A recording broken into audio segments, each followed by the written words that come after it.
हरे राम राम राम हरे हरे, हरे कृष्ण कृष्ण कृष्ण हरे हरे, हरे राम राम राम हरे हरे, हरे कृष्ण कृष्ण कृष्ण हरे हरे, हरे राम राम राम हरे हरे, हरे कृष्ण कृष्ण कृष्ण हरे हरे।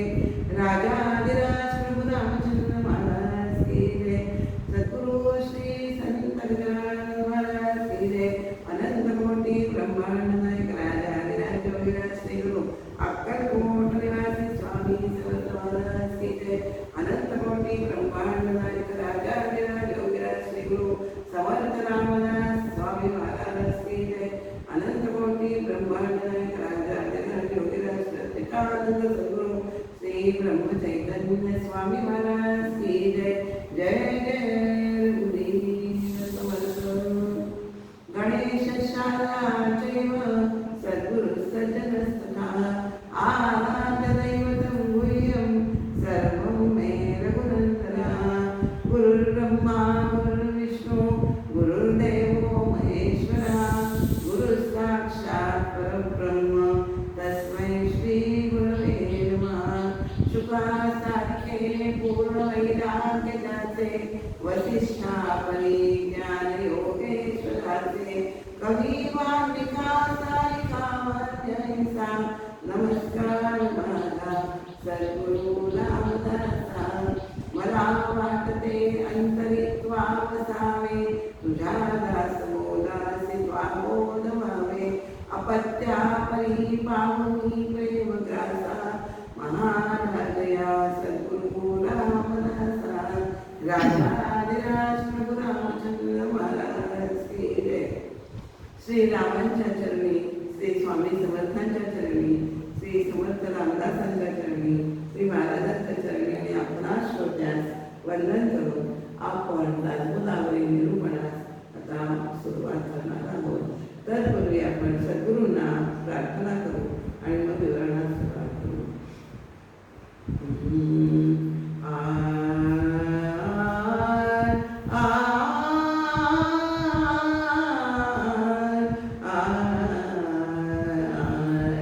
गुरु माझी माऊली माऊली, गुरु माझी माऊली, सदा कृपेची धरी सावली, गुरु माझी माऊली माऊली, गुरु माझी माऊली। गुरु भेटी भाग्ये घडली, भक्ती सुखाला भरती आली, परमार्थाची वाट गवसली, कामना मम पुरली, माऊली गुरु माझी माऊली। कल्पतरू असे सद्गुरु, आत्मसुखाची आस धरू, पैल तिराला नेईल तारू, शंका नच उरली, माऊली गुरु माझी माऊली। काया वाचा मने आले शरण, दृढधरी गेले तुझेची चरण, चुकवली माझे जन्म मरण, वासले जवळी, माऊली गुरु माझी माऊली। नम्रता वाटे मन्मनास, काव्य अर्पिले गुरुपदास, अंगीकारी तू नलिनीस, प्रार्थना पद कमली,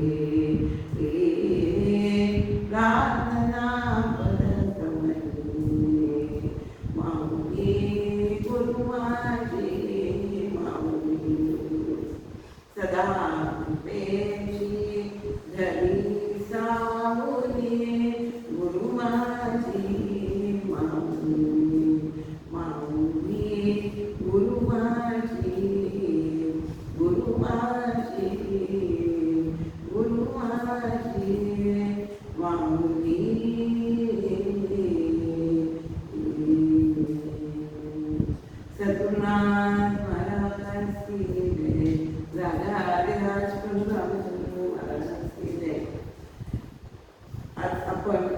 तिसरा समास दशक हा तिसरा समास मायोत निरूपण हे करणार. गेला समास ब्रह्म आवड हा समास होता. त्याच समासातील विषय हा पुढे घेतलेला ह्या समासात आलेला आहे. हा आपल्याला ब्रह्म आणि माया हे निरूपण समर्थ म्हणतात. तसं काळासारखं सांगायला लागतं तर समर्थ म्हणतात की एवढं निरूपण करून सुद्धा तुमच्या मनातून ती शंका आहे दृश्य जगताबद्दलची आणि ब्रह्माबद्दलची ती तुम्ही फेडत नाही आहे, तुमची फिरत नाही. त्यामुळे मला पुन्हा पुन्हा हा विषय तुम्हाला समजेपर्यंत समजावून सांगायला लागतंय असं समर्थ म्हणतात. आपल्याला परमात्मा स्वरूप कसं आहे आपण केल्यापेक्षा समाजात काय आहे. परमात्मा स्वरूप हे अत्यंत व्यापक आहे, विशाल आहे आणि ते सूक्ष्म आणि अत्यंत शाश्वत असं आहे. तर त्याच परब्रह्मातून जे दृश्यविश्व जरी निर्माण झालेलं असलं तर ते दृश्यविश्व जे आहे ते एकदेशी आहे, मर्यादित आहे, त्याला मर्यादा आहे आणि स्थूल आहे आणि अशाश्वत आहे. त्यामुळे ते आपल्याला तरी सुद्धा आपल्याला सगळं दृश्य दिसतं, त्यामुळे ते खरं वाटतं. पण वस्तुतः तसं नाहीये. तो परब्रह्मावर मायेचं हे काय आपण म्हणतो त्याला मायाने ते परब्रह्म स्वरूप हे दाखलं गेलेलं आहे. परब्रह्म हे परब्रह्माची माया ही एक अद्भुत शक्ती आहे. ती विचारकडे ते आपल्याला दिसतं पण वस्तुतः नसतं, पण ते आपल्याला दिसतं आणि खरं वाटतं. ते ती माया आहे आणि हा सगळा तो दृश्याचा खेळ करत असते ना, ती माया देवीच करत असते. ती माया देवी आपल्या सामान्यांना या दृश्यामध्ये गुंतवून ठेवत असते. तर आपल्याला या समाजातलं समर्थ काय सांगताय, ज्याच्या अधिष्ठानावर ही माया कार्यरत आहे ती माया ही खोटी समजावी, ती असाल आहे असं समजावी. जे जे निर्माण झालेलं आहे ते अशाश्वत आहे. त्याला कधी आज ना उद्या कधीतरी लय त्याचा होणारे विलीन होणारे माया जे दृश्य आहे ते दिसतं ते निर्माण झालेले आहे. त्याला त्याचे वाढणं किंवा दिसणं हे जे आणि शेवटी क्षीण होणे जायते वर्धते असे ते दृश्याला गुणधर्म असतात. ते परब्रह्माच्या काही आपल्याला दिसत नाही. तर ही दृश्यविश्व ते दिसतं. परब्रह्म हे संपूर्ण अविनाशी आहे. तर मायेमध्ये सगुण आणि निर्गुण हे संपूर्ण असं दोन्हीचं मिश्रण आहे. पण ते मिश्रण आहे ना, त्यातलं ते ज्ञानी लोक असतात ते असार म्हणजे ते अशाश्वत दृश्य जगत बाजूला टाकतात आणि जे सार आहे ते त्याचं सेवन करतात. शाश्वत परब्रह्म ते सेवन करतात. असं आपल्याला या समासातला थोडक्यात विषय आहे. आपला देह पंचभूतांचा बनलेला आहे. तो पंचभूत आपण आणि या विश्वाचाच एक भाग आहोत. त्यामुळे आपलाही देह हा नशवंत आहे आणि विश्वाचा भाग. त्यामुळे जी तत्व माये स्थूल जगाच्या काही स्थूल सृष्टीत आहेत ती सगळी तत्व आपल्याला आपल्या देहात आढळतात. त्या विवेकाने त्याचा जर विचार केला तत्वांचा, तत्व ही तत्वादृश्य स्थूल सृष्टीमध्ये आपण मिसळली तर उरतं ते निव्वळ असं शुद्ध असं आत्मरूप होतं. आणि हेच आपल्याला समर्थ याच्यातून सांगत आहे. आणि ते आत्मस्वरूप म्हणजेच परमात्मा स्वरूप आहे असं आपल्याला आत्मज्ञानातूनही म्हणजे आत्मस्वरूप म्हणजेच परमात्मा स्वरूप हा मोह म्हणून याचा शोध घेऊन त्यासाठी अनेक सद्गुरूंचं आपल्याला सांगल्याशिवाय कधीच शक्य होणार नाहीये. सद्गुरू त्यासाठी आपल्याला काय करायला शिकवतात की जे जे दृश्य आहे ना ते कचऱ्यासारखं आपल्याला बाजूला टाकायचं आहे. आणि कचरा जसा बाजूला केला आपल्याला किंवा पाण्यात शेवाळ बाजूला केलं तर निखळ आपल्याला स्वच्छ पाणी दिसतं की नाही. त्याप्रमाणे आपला हा तत्वांचा कचरा जो आपण बाजूला करायचे ते आत्मस्वरूप जे आहे ते आपल्याला दिसेल. दृश्य बाजूला सांगलं की परमात्मा स्वरूप हे सदा सर्व काळ असतच असते असं आपल्याला दृश्य आपल्याला दिसून येतं, कळून येतं, हे ज्ञान होतं. आणि यालाच आत्मज्ञान असं म्हणतात. आणि हे आत्मज्ञान सारासार विवेक किंवा नित्यानित्य विवेक केल्याशिवाय आपल्याला जमत नाही. आणि हाच नित्यानित्य विवेक आपल्याला सद्गुरू शिकवतात असा या समासाचा थोडक्यात विषय आहे. तर परब्रह्म हे निर्मळ आहे. जसं आकाश हे विस्तृत आहे, त्यामुळे आपण आकाशाची उपमा परब्रह्माला देतो. पण आकाश हे परब्रह्मासारखं घनदाट आहे का? तर नाही आहे. ते पोकळ आहे, पोचट आहे, त्यामुळे निर्मळ आहे.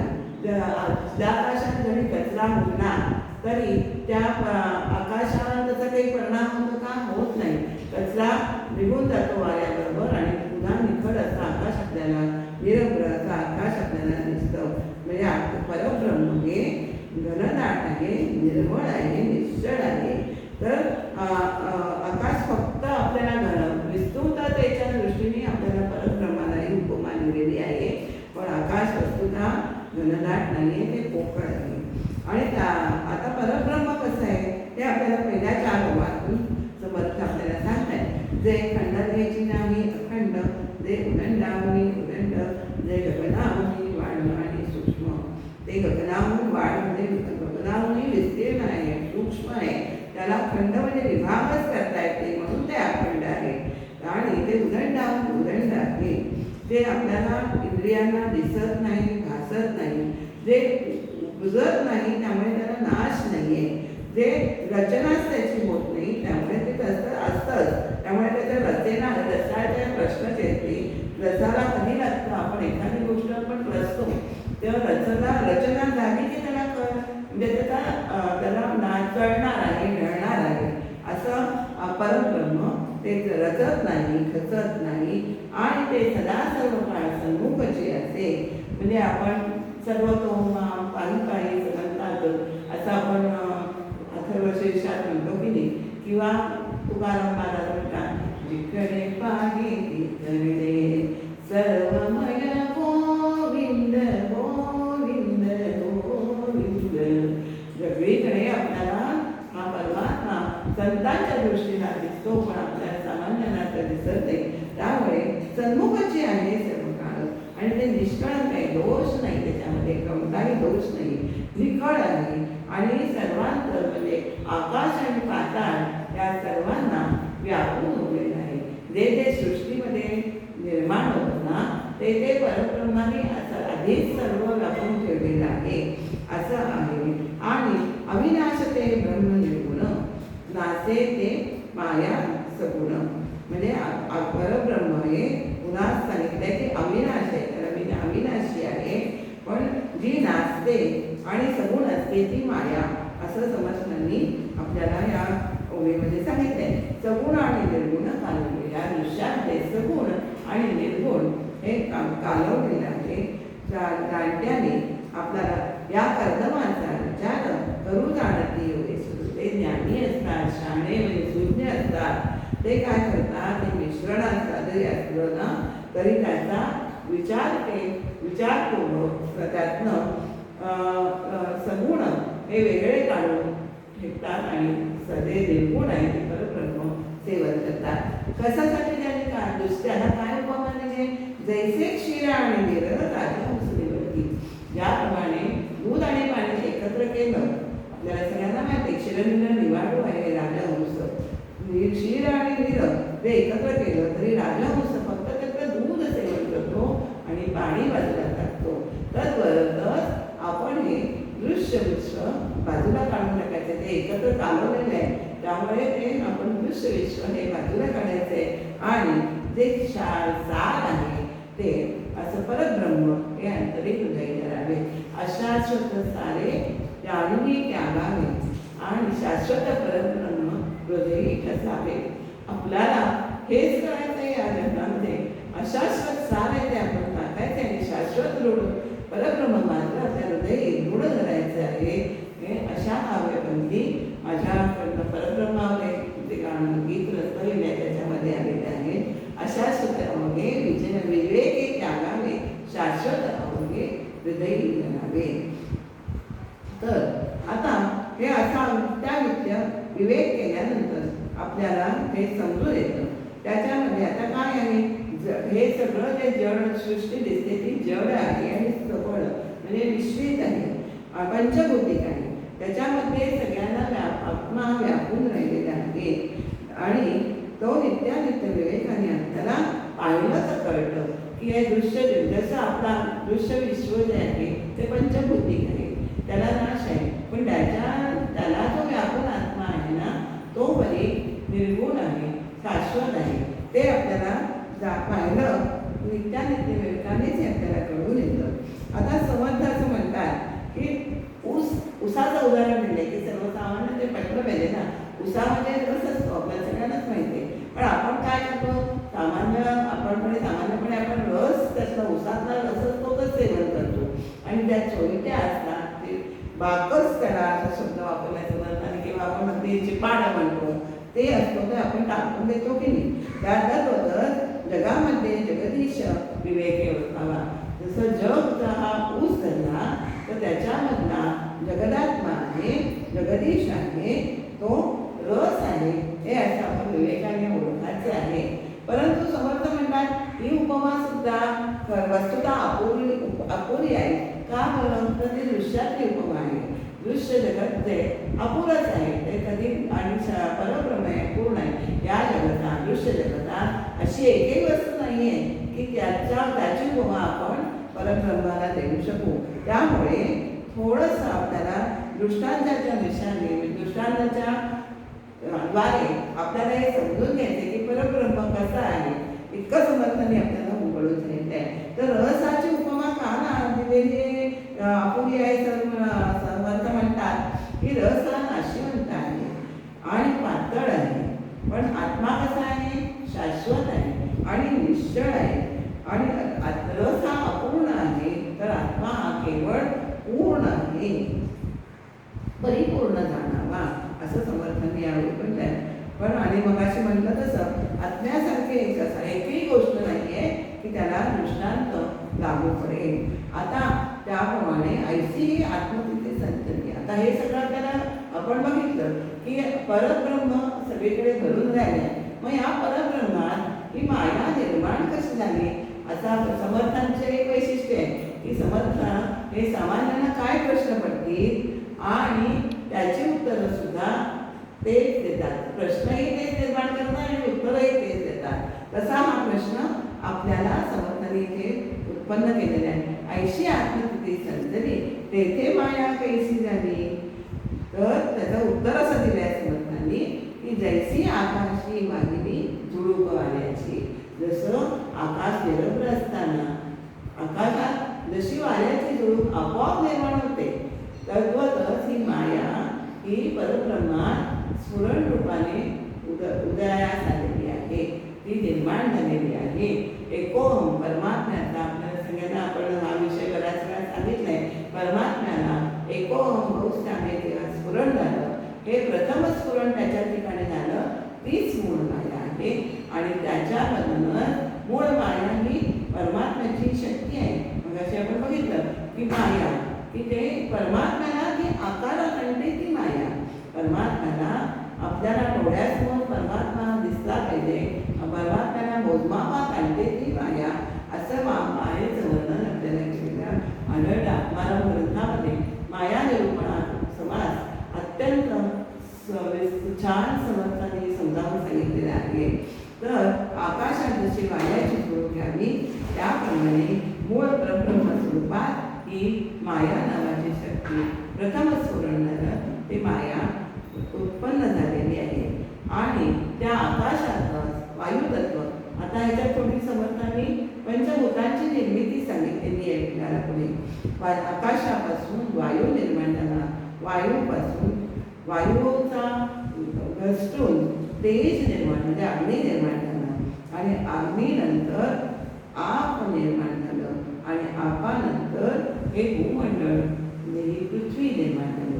आणि या पृथ्वीपासून काय निर्माण झाले तर पृथ्वीवर असंख्यात जीव आहेत निर्माण होतात. त्याची किती मोजदाद करणार आपण. भूमंडळापासून उत्पत्ती किती जीव निर्माण झाले, किती गेले, किती आले, पण आपल्याला त्याची मोजदादही करता येत नाही. परंतु हे सगळं जरी असलं तरी ब्रह्म मात्र या भूमंडळाला अंतर्वय सर्व चराचराला व्यापून आहे. दशामुळे उरला स्थिरचर व्यापुनी जगती परब्रह्म हे दशामुळे उरला असं त्याचं वर्णन केलेलं आहे. आणि जे जे की निर्माण निर्माण झालेलं आहे ते अवघेच नसले, जे निर्माण होतं त्याला नाश हा ठरलेलाच आहे असं आपल्याला समर्थांनी सांगितलेलं आहे. मुळी मुळी ब्रह्म ते संतले जैसे जैसे. आधी ते निर्माण होतानाच ते ब्रह्म त्याच्यामध्ये पूर्णपणे ओतप्रोत भरलेलं आहे असं दिसतं आपल्याला. आता त्याच्यासाठी हे समर्थांनी आपले असं एक उदाहरण दिलं जातं की वायू तप्त लोखंडाचा तापलेला गोळा असतो, त्याच्यामध्ये ते रसरसलेला अग्नी त्याच्यात असतो, तो तापलेला असतो, पण त्याच्याबद्दल तो आपल्याला वेगळा काढता येतो. तो आपल्याला निवडल्यानंतरच आपल्याला अग्नी तत्व हे जे आपल्याला त्यातलं दिसू शकतं. लाल दिसतं, त्याचे लाल अग्नीचं ज्वाळा असते ती पिवळट केशर अशी असते. तर तप्त गोल असतो तो, तसं आधी त्याला तसं लोखंडाला त्या अग्नीने व्यापून ठेवलेले आहे, तसंच परब्रह्माला हे आधी वापरूनच ठेवलेले आहे आणि जे निर्माण झालं त्याला नाश आहेच. आता याला अजून एक समर्थाने उदाहरण दिले. कुंभार घडा करतो, घडा करण्यापूर्वी आकाश असतं, घडा करताना झाल्यानंतर त्या पोकळीत आकाश असतं आणि घडा फुटला तरी सुद्धा मूळ आकाश असतं, ते तसंच राहतं की नाही. तद्वतच आहे, म्हणजे घडा करण्यापूर्वी, घडा असताना आणि घडा फुटल्यावर जसं आकाश असतं तसं राहतं ना, तसंच परब्रह्म या सृष्टीत किती, या परब्रह्मात किती सृष्टी निर्माण झाल्या आणि कितीचा लय झाला याला बोलणारच नाही. तर तेव्हाच आधी आणि अंती हे परब्रह्म या सृष्टीच्या पूर्वी असतंच. आणि घट फुटला नसे नासे आकाश, आकाशाला जसा नाश नाहीये तसाच परब्रह्माला नाश नाहीये, ते तसेच केवळ अचळ आणि अखंड राहते. आणि हे मध्ये होत राहतं सकळ चराचर सचराचर, हे चराचर सृष्टीच्या येते जाते असं अनेक वेळा होतं. आणि जे काही निर्माण झालेले ते ब्रह्माने आधीच व्यापलेले आहे. सर्व नाशका मुळे परब्रह्म, आणि जे निर्माण झालं त्याला नाश झालेलं आहे आपण बघितलं. आणि सर्व नाचल्यानंतर जे शिल्लक राहतं ते परमात्म तत्व. पण यासाठी अविनाशी परब्रह्म ते असं असतं, ऐसे अविनाश ऐसे ब्रह्म अविनाश तेच से विधी ज्ञानेश्वर तत्वनिदर्शनी आपण नव्हे. आता पुन्हा इथे तत्वनिरास तत्वधारणा हा विषय पुन्हा एक तत्वज्ञानातील आपला गूढ भाग आहे, तो आपल्याला इथे समजून घ्यायचा आहे. अविनाश कसं करतात, तत्वनिदर्शन म्हणजे काय करायचे आहे, हे तत्वामध्ये मी नाही, या तत्वामध्ये मी बसत नाही. आता आपण उदाहरण घेऊया की माझा हात आपण म्हणतो, माझा हात म्हणतो, माझं डोकं, कुठलाही अवयव देहाचा म्हणजे मी होत नाही. तर बदल म्हणजे मी म्हणजे हा देह, मी म्हणजे तो अवयव नाही आहे. हे असं आपण एक एक तत्व जे आहे ते ज्या तत्वापासून हा देह निर्माण झालेला आहे ना, त्या तत्वामध्ये ते तत्व विलीन करत जायचे. आणि ते तत्व विलीन करत गेलं की मग उरतं काय, ते सगळं पंचभौतिक तत्व ही पंचभूतात आपण विलीन केले, मग उरतं ते निखळ आत्मस्वरूप. आणि ते आत्मस्वरूप म्हणजेच परमात्मा स्वरूप हे आपल्याला निरसाने आपल्याला लक्षात येतं. आपला जो मी आहे, आपण देहाला काय करतो, आपण देहाला मी म्हणतो, हा देह दृश्य आहे, तो आपल्याला दिसतो म्हणून तो मी आपण समजतो, पण हा आपला भ्रम आहे. आपण कल्पना करतो की हा देह आहे, तर वस्तुता काय आहे, तत्व मिळवले त्याची देह हे नाव ठेवले. तत्वात मिसळून जो आकार निर्माण होतो ना, त्याला देह हे नाव दिलेले आहे. आणि हे ज्ञानेंद्रिय पुरुषांनी शोधलेलं आहे. तत्वावरून ते ज्ञानेंद्रिय पुरुषांनी शोधलेलं आहे की तत्वामध्ये तत्व मिळाल्यावर देह तयार होतो. आणि तीच तत्वे आपण म्हणजे ब्रह्मांडात मिसळली, तर ते तत्वात मिसळलं की उरतो तो आपणाचे आपण व्यवस्थित आपणाचे पाहावे. आपणाचे आपल्याला ज्ञानाची व्याख्या आपण ज्ञानाच्या ह्याच्यात बघितलेली आहे. ज्ञान म्हणजे आत्मज्ञान पाहिजे, आपणाचे आपण म्हणजे ते ज्ञान. आपण आपल्याला पाहिलं, अंतर्मुख होऊन त्यासाठी पाहायला लागतं की आपण म्हणजे कोण, म्हणजे आपण म्हणजे हा दृश्य देह नाही हो, तर आपण म्हणजे मी म्हणजे देह ही आपली जी बुद्धी असते, देहबुद्धी ही माणसाला सगळं या मायेमध्ये गुंतवत असते. तर मी म्हणजे देह नाही हे ज्ञान आपल्याला करून घ्यायचे आहे. नाही होतं, तर तो जाणा करण्याने होतं, असं समर्थांनी आपल्याला इथे. आणि हे सगळे ज्ञानी पुरुष जे असतात ते तत्वामध्ये मिसळून परमात्मा स्वरूपाचा निखळ आनंद सेवत असतात. आपल्याला या संसारातच सांगितलेले आहे. आणि तत्वधारा विशेष होतात तेथे देह म्हणतात. तत्वधारा झाल्यानंतर मग देह तिथे उरतो का? हो, देह उरतच नाहीये.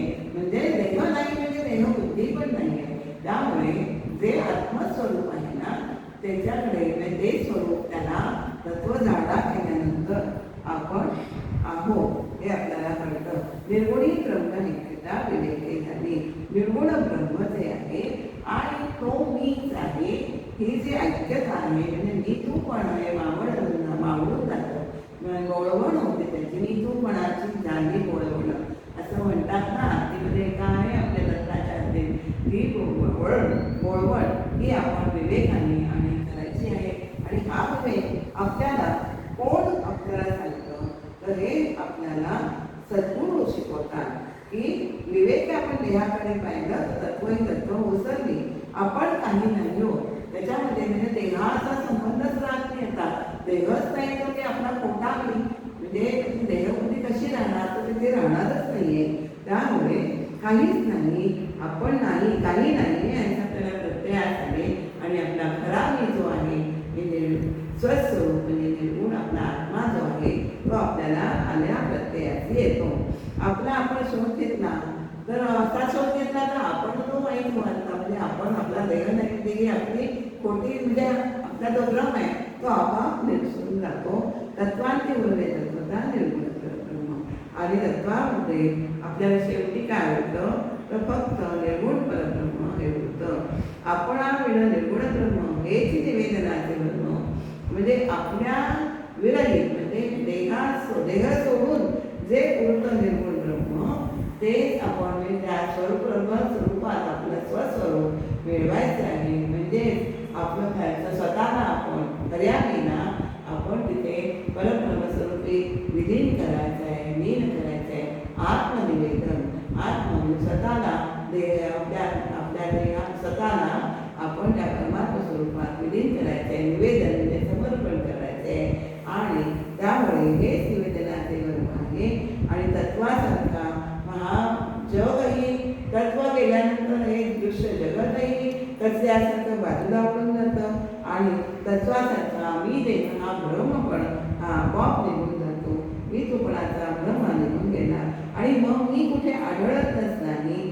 आणि जे चढत नाही घडत नाही आपल्याला कळत नाही ते निर्गुण परब्रह्म आपणच आहोत हा बोध आपल्याला होतो. परंतु हा बोध कोणामुळे होतो तर सद्गुरूंच्या कृपेमुळे हा बोध आपल्याला होत असतो. कारण याचं असं आहे की सद्गुरूच आपल्याला परमात्मा स्वरूपात कसं विलीन व्हायचंय, तत्वधारा कसं व्हायचंय, दृश्य कसं बाजूला सारायचंय, असा सारून असा सोडून साराकडे घ्यायचा साराचा विवेक आपल्याला सद्गुरू शिकवतात. आणि त्यामुळे आपल्याला परमात्मा स्वरूपाची म्हणजे गाठ पडते. आपण त्या स्वरूपात विलीन होऊन जातो, म्हणजे एकरूप होतो. तेथे द्वैत हे उरतच नाही. सारासार आपले आपण शोधलं आणि असार विवेकाने निघून गेलं. याला विवेक म्हणजे विवेक प्रलय असं म्हणतात. विवेक करायचे प्रलयामध्ये विवेकाने असा त्याच्यामध्ये आपण त्याचा नाश होतो, विजय उदय होतो साराचा. आणि सार आपल्याला आता खरे जाणते उरले निर्गुण ब्रह्म. अशा प्रकारे जे सगळं नासेल ते नासल्यानंतर जे उरेल ते परब्रह्म हे अशी आपल्याला कळून येतं. ते सद्गुरूंच्या कृपेने आणि विवेकाने हा संहार आपण सारासार निवडायचे. विवेक आपण विचारत नाही पडे किंवा आपण तेच आहोत हे आपल्याला आपल्या अंतरात बिंबतं. आपल्याला कळते परब्रह्मस्वरूपाने आपण ते एकच आहोत. आणि आपण मुळातच मी पण हे आपण कल्पिलेले आहे. आपल्याला जेव्हा आपण जन्माला येतो तेव्हा मी पण नसतो, तेव्हा आपण सोहम म्हणत असतो की मी तोच आहे, तो मीच आहे असं म्हणत असतो. पण जन्माला आल्यावर देहबुद्धी चिकटते, त्यामुळे आपण कोहम असं त्याला प्रश्न पडतो जीवाला. तेव्हा ते आपला सोहम आणि कोहम जो भाव आहे तो आपला हा परब्रह्माचं ज्ञान झाल्यानंतर आत्मनिवेदन झाल्यानंतर तो पुढे हा सोहम कोहम भावही सोहम भावही त्याच्यामध्ये विलीन होतो, संपून जातो. मी सोहम म्हणजे मी तोच आहे असा अनुभव आपल्याला येतो. आणि आत्मनिवेदन झाल्यानंतर होतं काय? आत्मनिवेदन होता देवभक्तांची ऐक्यता. देव आणि भक्तांची ऐक्यता होते. आपण वेगळेपणाने उरतच नाही की मला हा अनुभव आहे, आत्मनिवेदन केल्यानंतर वेगळेपणाने उरत नाही. आपण त्यात एकरूप होऊन जातो, समरस होऊन जातो. साचार विभक्त भक्त विभक्तता सांगितला. म्हणजे आपण जो भक्त विभक्त भक्ताची व्याख्या आहे, जो विभक्त नाही तो भक्त, जो परमात्म्यापासून विभक्त नाही तो भक्त आहे. आपण त्याचंच आपण एकच झालेलो आहोत असं निर्गुण. आणि म्हणजे आपण एक झालो म्हणजेच आपण निर्गुण ब्रह्म झालो.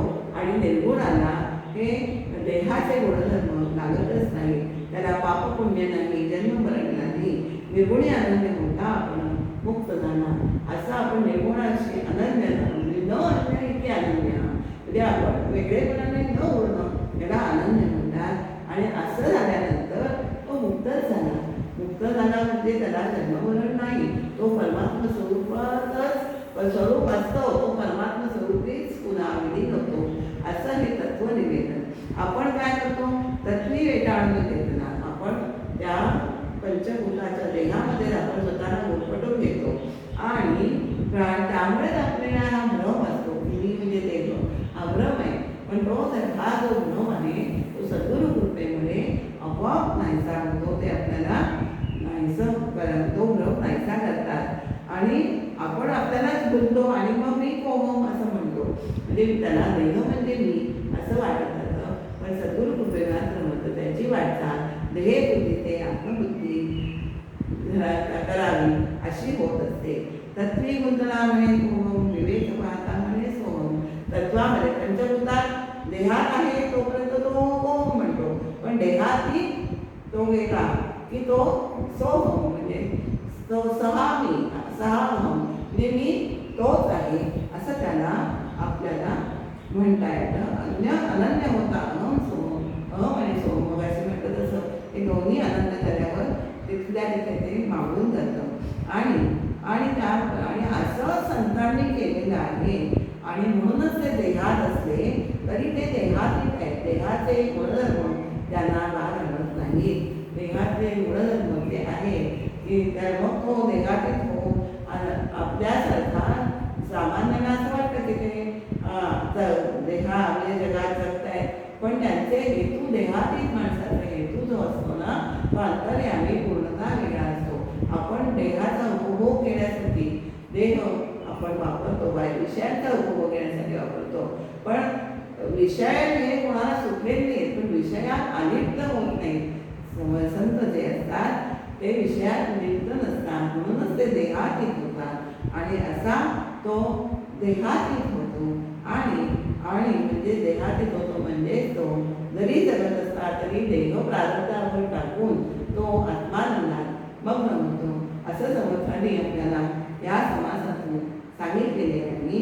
असं पुन्हा पुन्हा समर्थ मग असे म्हटलं तसं सांगतात की तुमची संदेह वृत्ती फिटतच नाही. तुमचा संदेह जो संशय आहे म्हणजे मी देह आणि हा संशय तुमचा फिटतच नाही, म्हणून मला हे पुन्हा पुन्हा सांगायला लागतं. आणि इतके समर्थ मोठे आहेत की आपल्यासारख्या सामान्य श्रोत्यांची ते क्षमा मागतात. संदेहवृत्ती ते मंगे म्हणून बोललेच बोलावे लागे, आम्हास घडले संगे श्रोती क्षमा करावे. म्हणजे म्हणून बोललेलेच बोलावं आणि दुसरं बोललेलं बोलावं असं कशासाठी की तुम्हाला आपण म्हणतो की एखादा विषय आपण समजा नावाचा तो पुन्हा पुन्हा वारंवार करतो. हॅमरिंग हल्लीच्या भाषेत आपण म्हणतो त्याला की हरकत तेच आपण सांगतो की ते तुम्हाला पटतं आणि ते तुमच्या अंतरात उतरतो. तर ते ज्ञान तुमच्या अंतरात उतरण्यासाठी समर्थाने हा ब्रह्माचा विषय ब्रह्म नंतर पंचभूती विश्व त्यातनं कसं निर्माण झालं म्हणजे हे सगळं आपल्याला पुन्हा पुन्हा सांगतात. आणि तत्वात मिळवली की पुन्हा आपण उरत ते निखळ परब्रह्म आणि तेच आपले स्वरूप आहे. आपला देह